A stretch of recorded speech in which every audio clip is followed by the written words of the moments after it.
সবাইকে। ওকে, আসসালামু আলাইকুম। আমি এফ এম জাহিদুল। হয়তো আপনারা যারা বেসিক ইন্ট্রোডাকশন ক্লাসগুলোতে জয়েন করেছেন তারা আমার ডিটেলস জানেন, তো আমি এটা নিয়ে আর তেমন কোনো কিছু এখন ডিসকাস করব না। তো আজকে আমাদের সেকেন্ড সেশনে সবচেয়ে মজার একটা জিনিস আমরা ডিসকাস করব, সেটা হচ্ছে ওয়েল্ডিং নিয়ে। তো ওয়েল্ডিং এটা হচ্ছে একটা ভাস্ট একটা এরিয়া, মেকানিক্যালের one of the part, but এটা হচ্ছে ভাস্ট একটা এরিয়া। এবং ওয়েল্ডিং এর অ্যাপ্লিকেশন এবং এটার সুবিধা অসুবিধা এটা বলার মতো না। আমরা একদম যদি দেখি যে ওয়েল্ডিংটা কোথায় ব্যবহার হচ্ছে, যে আমরা যদি দেখি যে স্পেস শিপ থেকে শুরু করে আমরা যেখান থেকে তেল তুলতেছি, ইভেন সাবমেরিন যেটা পানির নিচে থাকছে, বা ব্রিজ, আমরা যেগুলো ব্রিজ দেখতেছি, পদ্মা সেতু বা আমাদের যে মেগা স্ট্রাকচার গুলো হয়ে থাকে, সেইখানে পর্যন্ত ওয়েল্ডিং হয়ে থাকে। শুধু কি তাই, স্ট্রাকচার ছাড়া অনেক জায়গাতে আমরা ওয়েল্ডিং করে থাকি। আমাদের দৈনন্দিন জীবন অনেক আমরা যন্ত্রপাতি ইউজ করি, যেটা হচ্ছে মেডিকেলের ক্ষেত্রে। তারপর হচ্ছে দৈনন্দিন ব্যবহারে যেমন আমরা ধরে থাকি, অনেক সময় অনেকে দেখে থাকে যে হাতা ইউজ করি, তাই না? তো হাতার মধ্যে দেখা যায় যে চ্যাপ্টা যে পার্টটা থাকে এবং লম্বা দণ্ডের মতো যে পার্টটা থাকে, তো অনেক সময় দেখা যায় যে এই দুইটাকে জোড়া দেওয়া হয়। অ্যাকচুয়ালি এটাও কিন্তু একটা ওয়েল্ডিং এর একটা পার্ট। তো সেটাই বললাম যে যে বলছে যে ওয়েল্ডিংটা অ্যাকচুয়ালি বলে শেষ করা যাবে না, যেটা কত ভাস্ট একটা এরিয়া। এবং নট অনলি এটা পাইপিং, এটা স্ট্রাকচার বলি, যে কোনো ক্ষেত্রে বলি, পাইপ স্ট্রাকচার ইকুইপমেন্ট সব ক্ষেত্রে আমাদের ওয়েল্ডিংটা অনেক প্রয়োজন।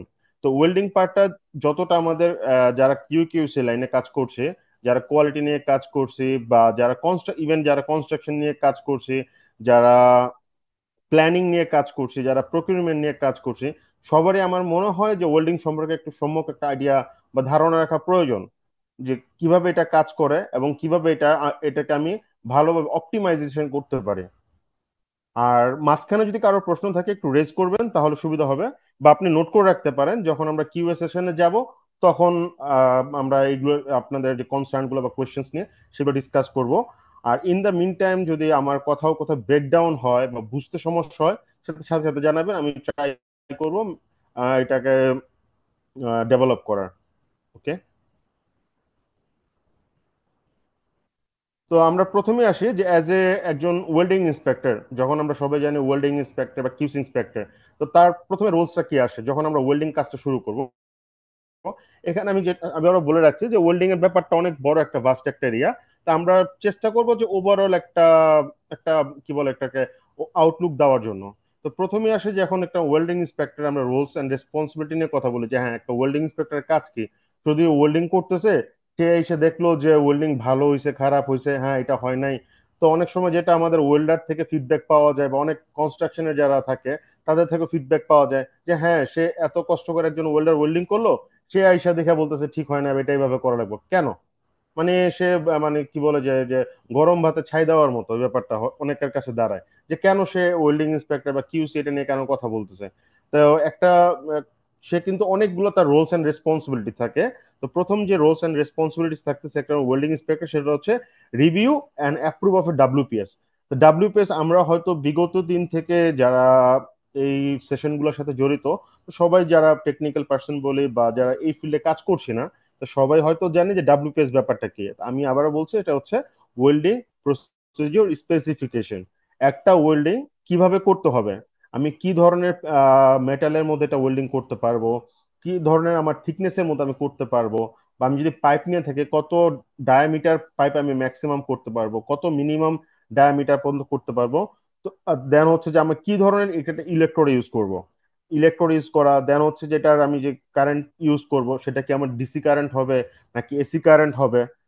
দেন হচ্ছে যে আমি যে কি পরিমাণ গ্যাস ইউজ করছি, যে গ্যাসটার ফ্লো রেট কিভাবে হবে আমার। যখন আমি ওয়েল্ডিং জেনারেটর বা ওয়েল্ডিং মেশিন ইউজ করতেছি, তখন এটার কত কারেন্ট ফ্লো কত হবে, ভোল্টেজ কত হবে, এন্টায়ার ব্যাপারটা আমার মানে আমি যদি বলি যে অনেক সময় আমরা যারা রান্না বান্না করে থাকি তারা জানি যে রান্না বান্না করার আগে একটা রেসিপি থাকে বা মেনু থাকে। তো একটা ওয়েল্ডিং করার জন্য ডাব্লিউপিএস টা হচ্ছে এটা একটা রেসিপি, একটা মেনু। যে আমি সহজ কথায় বলি যে ডাব্লিউপিএস টা হচ্ছে একটা ওয়েল্ডিং করার রেসিপি। That's all. একজন ওয়েল্ডিং ইন্সপেক্টরের প্রথম কাজ হচ্ছে যে একটা ডাব্লিউপিএস এটাকে রিভিউ করা। যে রিভিউ করা, সে কিভাবে রিভিউ করবে, অনেক কনস্ট্রাকশন কোড আছে, অনেক ওয়েল্ডিং কোড আছে। আমাদের সচরাচর সবচেয়ে বেশি আমরা পাইপিং এবং এগুলোর ক্ষেত্রে যে কনস্ট্রাকশন কোডটা ইউজ করে থাকি সেটা হচ্ছে আসমি সেকশন 9। এবং অনেক সময় আমরা স্ট্রাকচারের ক্ষেত্রে করে থাকি AWS D 1.1। অনেক সময় আমরা যখন ক্রস কান্ট্রি পাইপলাইন গুলো করে থাকি তখন API 1104 গুলো করে থাকি। বাট আমরা সচরাচর এসমি সেকশন 9 ওইখানে গাইড দেওয়া আছে যে আমি কিভাবে একটা ডাব্লিউপিএস কে রিভিউ করতে পারি, এবং কি কি ব্যাপারগুলোকে আমার মাথায় রাখতে হবে। আমার আহ, যেটা হচ্ছে যে আমার প্রজেক্টের রিকোয়ারমেন্ট কি, আমার প্রজেক্টে কোন ধরনের আমি ম্যাটেরিয়াল ইউজ করতেছি, কোন ধরনের কোন থিকনেসের ম্যাটেরিয়াল ইউজ করতেছি, কোন ডায়ামিটারের ম্যাটেরিয়াল ইউজ করতেছি, এবং কোন ধরনের প্রসেস ইউজ করতেছি। আমার এটা কি গ্যাস লাইন হচ্ছে, এটাতে কি আমার গ্যাস আমি যদি আমি ধরে থাকি এটা একটা ভেসেল হয়ে যদি হয়ে থাকে, ভেসেলের এটা কি কোনো গ্যাস এটা হোল্ড করবে, নাকি এটা ক্রুড অয়েল হোল্ড করবে। তো এই ব্যাপার অনেক কিছু ডিপেন্ড করে, দেন আমি এটা রিভিউ করব। এন্ড অফ দ্য ডে এটা হচ্ছে অ্যাপ্রুভালের ব্যাপার। হ্যাঁ, যখন আমি সবকিছু আমার রিভিউ করব এবং দেখব যে আমার প্রজেক্ট রিকোয়ারমেন্ট, আমার কোয়ালিটি রিকোয়ারমেন্ট, আমার প্রজেক্ট স্পেসিফিকেশন এবং আমার যে কনস্ট্রাকশন কোড সেটার সাথে যখন ম্যাচ হচ্ছে, তখনই এটাকে আমি ডাব্লিউপিএস টা অ্যাপ্রুভ করতে পারবো। ওকে, দেন নেক্সট হচ্ছে যে এটাকে ডেমনস্ট্রেটিং করা। আমি তো ব্যাপারটা বুঝে নিলাম যে হ্যাঁ ডাব্লিউপিএস এটার জন্য applicable, but end of the day এই রেসিপিটা ইউজ করবে একজন ওয়েল্ডার। সে কি এটা আমরা ম্যাক্সিমাম সময় দেখে থাকে আমাদের দেশের পার্সপেক্টিভে বলি বা আমাদের এশিয়া রিজন বলি, মোটামুটি আমাদের যারা ওয়েল্ডার থাকে তারা সবাই কিন্তু অত শিক্ষিত হয় না। বা অনেক সময় দেখা গেছে যে সে খুব ভালো ওয়েল্ডিং করতে পারে বা তাকে বুঝিয়ে দিলে সে বুঝতে পারে, বাট একটা ডাব্লিউপিএস কিভাবে ওয়েল্ডিং করতে হবে, কোন ম্যাটেরিয়াল সে ওয়েল্ডিং করতে পারবে, বা কোন ধরনের ইলেকট্রোড সে ইউজ করতে পারবে, ম্যাক্সিমাম কত কারেন্ট সে ইউজ করতে পারবে, এই ব্যাপারটা যদিও ডাব্লিউপিএস দেওয়া থাকে এবং অনেক সময় তার সামনেও থাকে, সে যে জায়গাতে ওয়েল্ডিং করছে সেইখানেও থাকছে, বাট যেটা হচ্ছে সে হয়তো ইংলিশ বুঝতে পারতেছে না বা অন্য কোনো ল্যাঙ্গুয়েজ থাকতেছে। যেমন একজন বাংলাদেশি সে যদি লাইক রাশিয়াতে বা চায়নাতে কাজ করতে গেল, তখন যদি এই ব্যাপারগুলো বুঝতে না পারে, তাহলে কিন্তু সে যত ভালো ওয়েল্ডারই হোক, তখন কিন্তু তার জন্য এটা ডিফিকাল্ট হয়ে দাঁড়ায় ওয়েল্ডিংটা করা। অ্যাজ এ ওয়েল্ডিং ইন্সপেক্টরের ডিউটি হচ্ছে যে সবাইকে, নট অনলি ওয়েল্ডার, কনস্ট্রাকশন হোক তার টিমমেট হোক সবাইকে, যে হ্যাঁ ডাব্লিউপিএস টাকে ব্রিফ করা, যে ভেঙে বোঝানো যে কি বলা আছে এবং আমরা কি করতে পারি এটা দিয়ে। তো নেক্সট একজন ডাব্লিউপি সরি একজন ওয়েল্ডিং ইন্সপেক্টরের নেক্সট আমার রোলস আছে যে ওয়েল্ডিং করার আগে আমি যে ডাব্লিউপিএস অ্যাপ্রুভ করলাম এবং ডেমনস্ট্রেট করলাম, সেই অনুযায়ী কি আমার ম্যাটেরিয়ালে আমি কি ওয়েল্ড আমার কি আছে কিনা, আমার রেডি আছে কিনা, ফর এটা পাইপিং হোক ফর স্ট্রাকচারাল হোক, যে আমি যেভাবে ডাব্লিউপিএস আমাকে যে ম্যাটেরিয়াল বলেছে বা যে থিকনেস বলেছে সেটাকে আমি পেয়েছি কিনা, এবং সেই ধরনের আমি কনজিউমেবল আমার হাতে এসছে কিনা, বা ওয়েল্ডার ধর সেই ধরনের কনজিউমেবল। কনজিউমেবল বলতে এখানে আমি একটু ব্যাখ্যা করি, সেটা হচ্ছে যেটাকে আমি ইলেকট্রোড দেন গ্যাস এগুলো সবই হচ্ছে আমার consumable, consider as a consumable. এই সবগুলো ব্যাপার চেক করো একজন ওয়েল্ডিং ইন্সপেক্টর কোর একটা রেসপন্সিবিলিটি। তো নেক্সট আমি যাচ্ছি যে check WPS for the job. এখন দেখলাম আমি ম্যাটেরিয়াল দেখলাম, ডাব্লিউপিএস দেখলাম, বাট আমার যে কাজটা করতে যাচ্ছে সেই কাজের জন্য এই ম্যাটেরিয়াল এবং এই ডাব্লিউপিএস অ্যাপ্লিকেবল কিনা। ধরা হলো আমাকে হয়তো একটা আইএফসি ড্রয়িং, আইএফসি ড্রয়িংটা হচ্ছে ইস্যুড ফর কনস্ট্রাকশন বা অ্যাপ্রুভ কোনো ড্রয়িং দেওয়া হলো, তো ওই ড্রয়িং এ আমার এক ধরনের জব রিকোয়ারমেন্ট, বাট আমি ম্যাটেরিয়াল চেক করলাম আরেকটা। এক্সাম্পল আমি যদি বলি, আমাকে আমি ড্রয়িং এ আমার ড্রয়িং এ দেওয়া আছে X65 গ্রেডের একটা ম্যাটেরিয়াল, বাট আমি যে ডাব্লিউপিএস চেক করছি সেটা হচ্ছে A 106 এর জন্য অ্যাপ্লিকেবল, এবং আমি ম্যাটেরিয়ালে চেক করেছি হ্যাঁ যে আমি হাতে যে ম্যাটেরিয়াল পেয়েছে সেটা হচ্ছে এএসটিএম A 106 গ্রেডের। বাট আমি যখন কাজ করতে গেলাম তখন যে দেখলাম যে আমার তো যে অ্যাপ্রুভাল ড্রয়িং আছে বা আমি যে যেটার জন্য যে একটা ফেব্রিকেশন করব যেটাই করব, সেখানে আমার আরেক ধরনের ম্যাটেরিয়াল। তো এইটা আমার কি করতে হবে, যে এটা আমাকে এনশিওর করতে হবে যে হ্যাঁ আমি যে জবের জন্য ডাব্লিউপিএস টা ইউজ করতেছি, ম্যাটেরিয়াল ইউজ করতেছি, সেটা আমার জবের জন্য সুইটেবল কিনা। ওকে, নেক্সট আছে যে আমার ট্যাকওয়েল। ট্যাকওয়েলটাও এটা একটা, আমরা অনেক সময় ধরি যে হ্যাঁ ট্যাকওয়েল এটা আর কি যে দুইটা আমি জিনিস জোড়া লাগিয়ে রাখলাম, ওয়েল্ডার তো এসে ওয়েল্ড করবেই, বাট না, tack weld as same as important as manual. অনেক সময় আমাদের অনেক সময় না ম্যাক্সিমাম ক্ষেত্রে এবং কোডে এটা বলা আছে একজন ট্যাক ওয়েল্ডারকেও, একজন ওয়েল্ডার যেভাবে কোয়ালিফাই হয়ে আসে একজন ট্যাক ওয়েল্ডারকেও কোয়ালিফাইড হতে হবে। আমি জিনিসটা আবার রিপিট করছি, একজন ফুল ওয়েল্ডার বা আমরা যেটাকে বলি যে ওয়েল্ডার যখন ফুল কোয়ালিফাইড ওয়েল্ডার যেভাবে কোয়ালিফাইড হবে, এবং একজন ট্যাক ওয়েল্ডারকেও সেম প্রসেসে সেম মেথডে তাকে কোয়ালিফাইড হয়ে আসতে হবে। এখন এটা কেন ইম্পর্টেন্ট, অনেক সময় আমরা দেখে থাকি যে ট্যাক ওয়েল্ডার করার জন্য আমরা যেটা করি যে অনেক সময় একজন ফিটারকে বা একজন অ্যাসিস্ট্যান্ট ফিটারকে বা জেনারেল ওয়ার্কারকে বলতেছি যে হ্যাঁ, ফোরম্যান ফিট আপ করার পরে এটা পাইপ হোক বা স্ট্রাকচার হোক, হ্যাঁ তুমি ঠিক আছে এটা ওয়েল্ডিং করে দাও। বাট সে কিন্তু এটার জন্য কোয়ালিফাইড না, কিভাবে কতটুকু কারেন্ট তার ইউজ করতে হবে, কতটুকু ম্যাটেরিয়াল সে এখানে মেল্ট করতে পারবে বা কতটুকু সে রাখতে পারবে, এটার জন্য একটা আলাদা প্রসিডিওর থাকে। এটা হচ্ছে দেখা এবং এটা মনিটরিং করা, ওভারঅল সার্ভিলেন্স করা একজন ওয়েল্ডিং ইন্সপেক্টরের কোর একটা রেসপন্সিবিলিটি। দেন নেক্সট আসতেছি আমরা ডিউরিং দ্য ওয়েল্ডিং প্রসেস। হ্যাঁ, আমি তাকে এখন সবকিছু ওয়েল্ডারকে বুঝিয়ে দিলাম, সবকিছু রেডি করলাম, সবকিছু ইন্সপেক্ট করে দিলাম, এখন ওয়েল্ডিং চলছে। তো এই ক্ষেত্রে আমি বলতে পারি তো এখন আমার তো কোনো কাজ নাই, আমি এখানে কি করব? ওয়েল্ডার, আমি তাকে বুঝিয়ে দিয়েছি, ওয়েল্ডার ওয়েল্ডিং করবে, সেখানে আমার কোনো কাজ নাই। না, এখানেও একজন ওয়েল্ডিং ইন্সপেক্টর অনেক কাজ আছে। সে কি করতে পারে? সে যখন যেটা করতে পারে, যেমন আমরা যখন ওয়েল্ডিং করি, ওয়েল্ডিং করার সময় আমাদের হিট ইনপুট, এটা হয়তো অনেকে জেনে থাকবেন যারা এই ওয়েল্ডিং আগে কাজ করেছেন বা এখন কাজ করতেছেন, যে হিট ইনপুট আমরা ধরে থাকি যে হ্যাঁ, আমি যদি কারেন্ট বাড়ায়া করি এবং আমার যদি লেন্থ আমি কমাই ফেলি, তাহলে আমি মানে কি বলে, অনেক সময় থিকনেস ফিল আপ করার জন্য যেটা ওয়েল্ডাররা কি করে, যে কারেন্টটা বাড়িয়ে দেয়, কারেন্টটা বাড়িয়ে দিয়ে ইলেকট্রোডটাকে বেশি পরিমাণ মেল্ট করে। তাহলে কি হচ্ছে যে তার যে গ্যাপটা আসছে সেটা খুব তাড়াতাড়ি ফিল আপ হচ্ছে। বাট এটাতে কি হচ্ছে, প্রত্যেকটা ম্যাটেরিয়ালের একটা ম্যাক্সিমাম ও মেটালার্জিক্যাল ক্যারেক্টারিস্টিক্স আছে, যে কতটুকু আমি হিট ইনপুট এটাকে দিতে পারবো। হ্যাঁ, আমি হয়তো আপাতত দৃষ্টিতে দেখতেছি যে আমার কি বলছে, যে আমার যে ম্যাটেরিয়াল সেটাতে আমি ফিজিক্যালি কোনো বা উপর থেকে আমি কোনো চেঞ্জেস দেখতে পারছি না। বাট যখন আমি এই কাজটা করতেছি, ওকে আমি হিট ইনপুট অনেক বাড়িয়ে দিচ্ছে, তখন কিন্তু সে তার মেকানিক্যাল যে ইন্টিগ্রিটি থাকছে সেটা কিন্তু সে হারিয়ে ফেলতেছে। এই একটা ব্যাপার আছে। তারপরে দেন অনেক সময় আছে যে অনেককে হয়তো জেনে থাকবেন যে আর্ক স্ট্রাইক, এই অনেক যদি ওয়েল্ডিং এর সাথে যারা রিলেটেড আছেন, তারা এই টার্মটার সাথে খুব কমন একটা রিলেটেড থাকবেন, যে আর্ক স্ট্রাইক। অনেক জায়গায় দেখা আছে যে কোনো আর্ক স্ট্রাইক নট অ্যালাউড। যে আর্ক স্ট্রাইকটা ব্যাপারটা কি হয়, যখন অনেক সময় ইলেকট্রোড টার্মিনেট করতে গেলে তো হঠাৎ করে সে সামহাও সেট করতে পারে নাই, তো জাস্ট একটা কি বলে শর্টের মতো হয়ে থাকে। তা আমরাও ধরে থাকি যে হ্যাঁ, আর্ক স্ট্রাইক এটাতে প্রবলেম কি। বাট এইটার প্রবলেমটা কিন্তু আমার ফিউচারে গিয়ে দাঁড়াবে। আমি যদি জিনিসটাকে আরেকটু এক্সপ্লেন করি, ব্যাপারটা এমন আসছে যে আমি যদি কোনো ম্যাটেরিয়াল সার্ফেসের উপরে আর্ক স্ট্রাইক হলো, বাট আমি যখন দেখলাম যে সে, হ্যাঁ, সে হালকা গ্রাইন্ড করে দিল, ওকে, কোনো আমার ভিজিবিলি কোনো উপরে সারফেসে কোনো ডিফেক্ট নাই, বাট ম্যাটেরিয়ালের ঠিক অপোজিট সাইডে কিন্তু অলরেডি ক্র্যাক প্রপোগেশন হয়ে গেছে। এটা আমাদের খালি চোখে দেখা যাবে না। ইভেন আমরা যদি এটাকে অনেক সময় কি বলে পিটি করি বা এমটি করি, সেটাও দেখা যাবে না। যখন আমরা এটাকে ওয়েট ফ্লুorescent ম্যাগনিক্যাল পার্টিকেল টেস্ট করব, ঠিক তখন যে এটা আমরা খুব মাইক্রো লেভেলে দেখতে পাবো যে হ্যাঁ, অলরেডি কিন্তু অপোজিট সাইডে ক্র্যাক প্রপোগেট হয়ে গেছে। তা আমরা বুঝতে পারতেছি যে একটা আর্টসেক কতটা ডেঞ্জারাস হতে পারে। যে আপাত দৃষ্টিতে মনে হচ্ছে যে হ্যাঁ, আমার আর্টসেকটা তো আমি উপরে ক্লিন করেছি, এটা চলে গেছে, বাট সে কিন্তু ঠিক অপোজিট সাইডে অলরেডি ক্র্যাক প্রপোগেট করে ফেলছে। হয়তো আমাদের খালি চোখে ইভেন অনেক সময় পিটি বা এমটি করলেও এই জিনিসটা ধরা পড়ে না। তো আমরা বুঝতে পারতেছি যে যে ওয়েল্ডিং ইন্সপেক্টর, তার ইন প্রসেস ওয়েল্ডিং এর সময় সে কতটা গুরুত্বপূর্ণ।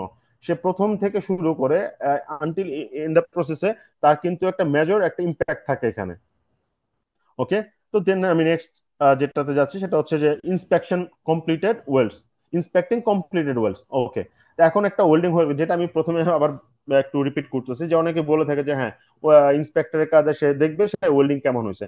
এখানে কিন্তু অনেক কিছু আছে, যেমন এখানে দুইটা টার্ম ইউজ করা হয়, একটা হচ্ছে ইমপারফেকশন, একটা হচ্ছে ডিফেক্টস।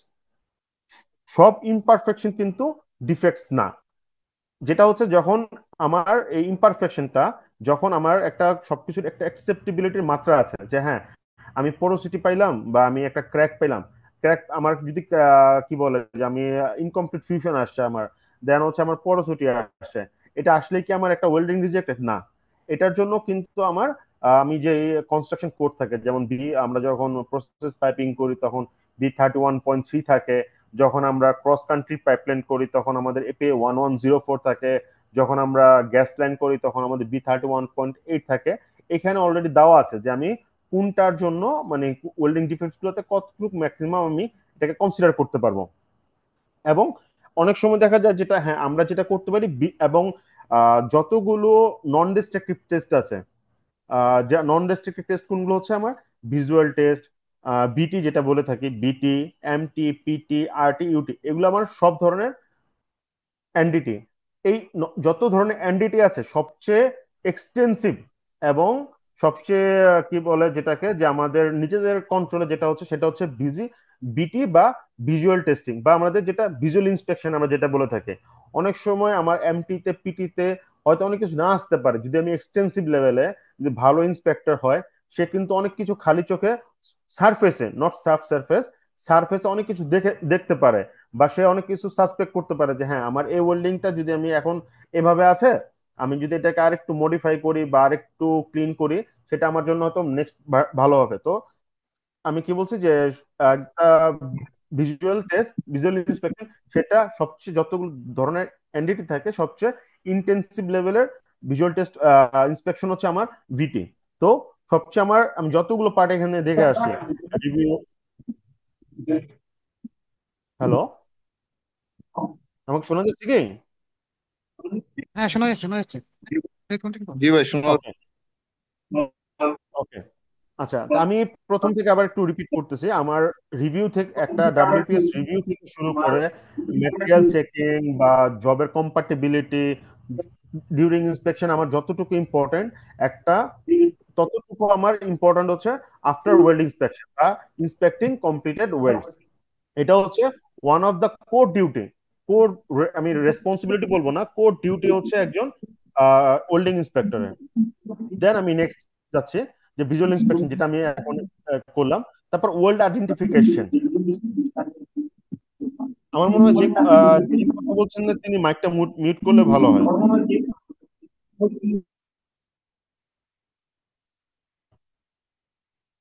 ওকে, তো আমি নেক্সট আসছি যে আমার ওয়ার্ল্ড আইডেন্টিফিকেশন। একজন ওয়েল্ডারের কিন্তু আরেকটা রেসপন্সিবিলিটি আসতেছে, যেটা হচ্ছে ওয়েল্ড আইডেন্টিফিকেশন। এখন ওয়েল্ড অনেক সময় দেখা গেছে ফিটার বা অনেক সময় ফোরম্যান, সে কিন্তু ওয়েল্ডিং এর পর ওয়েল্ডিং করে যাবে, কিন্তু আমি যদি কোনো এটাকে সার্টেন কোনো আইডেন্টিফিকেশন দিতে না পারি, তাহলে আমি বুঝবো কিভাবে কোন ওয়েল্ডিংটা কিভাবে হয়েছে এবং কোনটা কি ওয়েল্ডিং। ঠিক আছে, তো আমার যতগুলো প্রসেস আছে, ওয়েল্ড আইডেন্টিফিকেশনটাও একটা গুরুত্বপূর্ণ কম্পোনেন্ট বলবো আমি অ্যাজ এ ওয়েল্ডিং ইন্সপেক্টরের রেসপন্সিবিলিটির জন্য। ওয়েল্ডিং আইডেন্টিফিকেশন এটা অনেক ভাবে হতে পারে, এটা এখন প্রজেক্ট কিভাবে ডেভেলপ করতেছে একটা ওয়েল্ড আইডেন্টিফিকেশন করার জন্য। পাইপলাইনের জন্য কি আমি একটা, মানে আমি অনেক সময় দেখা গেছে যে স্ট্রাকচারের জন্য অনেকে A B C D. Hello, হ্যাঁ, শোনা যাচ্ছে, শোনা যাচ্ছে। কে ভাই কিছু বলতে শোনা চাচ্ছেন? যাচ্ছে, ভাই শোনা যাচ্ছে। সবাই আনমিউট করে রাখেন, হ্যাঁ, কেউ আপনার ওকে, মিউট করবেন না।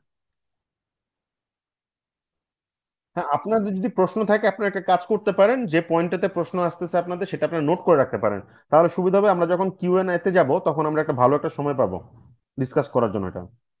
দেন নেক্সট হচ্ছে রিপেয়ার। তো আমি একটা ওয়েল্ডিং ইন্সপেক্টর, আমি ডাব্লিউপিএস রিভিউ করলাম, ওয়েল্ডিং হলো, এবং ওয়েল্ডিং করার সময় অনেক সময় দেখা গেছে এটা ভিজুয়াল ইন্সপেকশন এটা, এটার জন্য সাফিসিয়েন্ট, আবার অনেক সময় অনেক ক্লায়েন্টের রিকোয়ারমেন্ট থাকে বা অনেক প্রজেক্ট রিকোয়ারমেন্ট থাকে সেটাকে অনেক ধরনের এনডিটি করার জন্য, লাইক আর্ট, কেউ কেউ আরটি করে, কেউ ইউটি করে। তো অনেক সময় ওইখানে দেখা গেছে, আমি যেটা আবার আমি রিপিট করছি, যখন আমার ডিফেক্টসটা একটা মানে ইমপারফেকশনসটা একটা সার্টেন অ্যাকসেপ্টেন্স ক্রাইটেরিয়াকে এক্সিড করতেছি, তখন সেটাকে আমি ডিফেক্ট বলতেছি। তো এখন একটা ওয়েল্ডিং যখন ডিফেক্ট হয়ে যায়, বা আমার পোরোসিটি যেটা থাকার কথা ছিল সেটা থেকে বেশি আসছে, বা আমার ইনকমপ্লিট ফিউশন বেশি চলে আসছে, বা আমার রুট কনকেভিটি বেশি চলে আসছে, তো ওই ক্ষেত্রে কিন্তু আমাকে এটা রিপেয়ার করতে হবে। এবং এই রিপেয়ার মনিটরিং, ওই জয়েন্টটা কি ঠিক মতো রিপেয়ার হচ্ছে কেন, এবং রিপেয়ার করার জন্য কিন্তু অনেক ধরনের রিকোয়ারমেন্ট থাকে। এক্সাম্পল, এজ এ আরামকোতে আমি যখন একটা পাইপকে রিপেয়ার করব, এই রিপেয়ার করতে গেলে যখন আমি ফুল থিকনেস রিপেয়ার করব, সেটারও কিছু কিন্তু রিকোয়ারমেন্ট থাকে। যেমন আমি যদি ফুল থিকনেস এটাকে এসকেভেট করি, তো ম্যাক্সিমাম আমি 30 to 25% এটা মূল সার্কামফারেন্সে করতে পারবো। এখন দেখা গেল যে কি বললো, যে একটা রিপেয়ার আসছে 5 mm, 10 20 mm বা 30 mm এর মতো, বাট যে গ্রাইন্ডার বা যে ফিটার, সে কি করছে, এটাকে মোটামুটি সে চিন্তা করলো যে ঠিক আছে আমি ওয়েল্ডিংটা ভালো হয় নাই, পুরো অর্ধেকটা আমি এসকেভেট করে রাখি, পুরো জয়েন্টটা কেটে রাখি আবার করার জন্য না। এটা কিন্তু সিরিয়াস রকমের, অনেক সময় অনেক ক্লায়েন্টের জন্য বা অনেক প্রজেক্ট স্পেসিফিকেশন, এটা কিন্তু একটা সিরিয়াস রকমের ভায়োলেশন। কারণ আমি প্রথমবার ওয়েল্ডিং করার পরে যে ইন্টিগ্রিটিটা পেয়েছি, আমি হয়তো এটাকে রিপেয়ার করতে সার্টেন একটা লেন্থ পর্যন্ত আমি রিপেয়ার করতে পারবো, বাট ম্যাক্সিমাম লেভেলে যদি রিপেয়ার করতে তখন কিন্তু আমার মূল ওয়েল্ডিং এবং আফটার রিপেয়ার ওয়েল্ডিং এর যে ইন্টিগ্রিটি সেটা আমার একরকম নাও হতে পারে। তখন দেখা যাবে যে আমার দুইটা মেটিং যে যে পোর্শন যেটা থাকে, কি বলে যেটাকে, যে হচ্ছে আমার রিপেয়ার ওয়েল্ডিং এর মেটিং পয়েন্ট এবং হচ্ছে এক্সিস্টিং ওয়েল্ডিং মেটিং পয়েন্ট, অনেক সময় আমার ওই জায়গাতে ক্র্যাক প্রোপোগেট হতে পারে। বা অনেক সময় ওই জায়গাতে যদি আমার কনকেভিটি চলে আসে, তখন দেখা যায় আমার ইন প্রসেসে অনেক সময় এখান থেকে আমার করোশন বা ইরোশনের একটা চান্সেস থেকে যায়। ওকে। তো এটা হচ্ছে সেটা আমি কেন বলতেছি যে এই রিপেয়ার প্রসেসটাও রিপেয়ার মনিটরিং কিভাবে রিপেয়ার হচ্ছে, এবং অনেক সময় দেখা গেছে রিপেয়ার করার পর যদি এটাকে আবার এটাকে ভিজুয়াল ইন্সপেকশন করা, মানে অ্যাজ এ নিউ জয়েন্টের জন্য হিসাবে যেভাবে আমি ট্রিট করেছিলাম, ঠিক সেভাবে এটাকে আমার নতুন ভাবে আবার এটাকে ভিজুয়াল ইন্সপেকশন করা,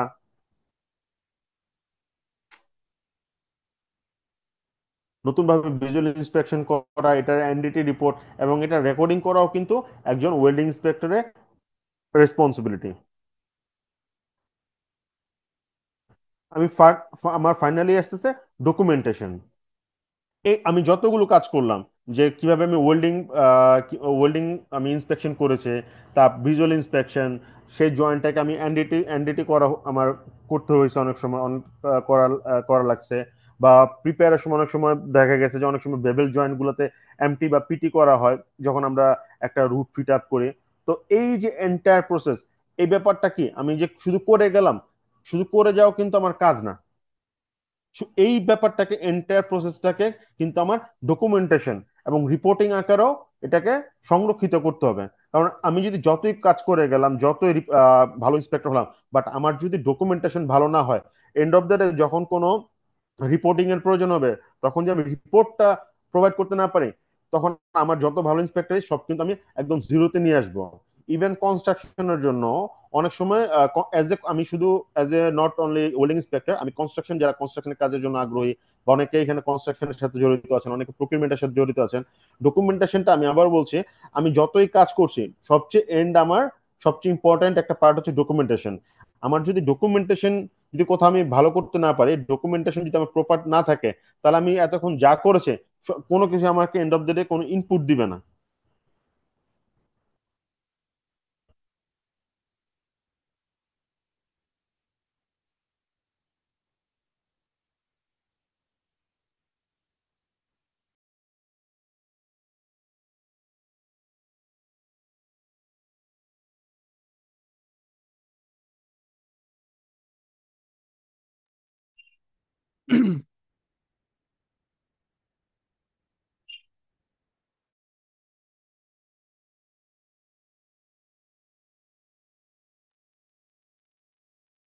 হ্যালো জাহিদ।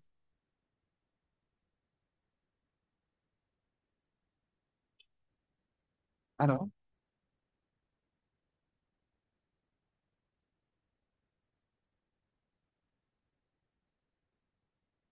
আসসালামু আলাইকুম। জাহিদ হয়তো একটু ডিসকানেক্ট হয়ে গেছে। ওকে। আমরা আমাদের এই সেশনটা হয়তো আমরা এখানেই শেষ করব। আমরা আবার রিকানেক্ট করব, হ্যাঁ, রিকানেক্ট করে আমরা আবার সেশন শুরু করব। তো আমাদের এই সেশনের টাইম প্রায় শেষের দিকে। তো আমরা এখন রিকানেক্ট করবো আবার, ওকে।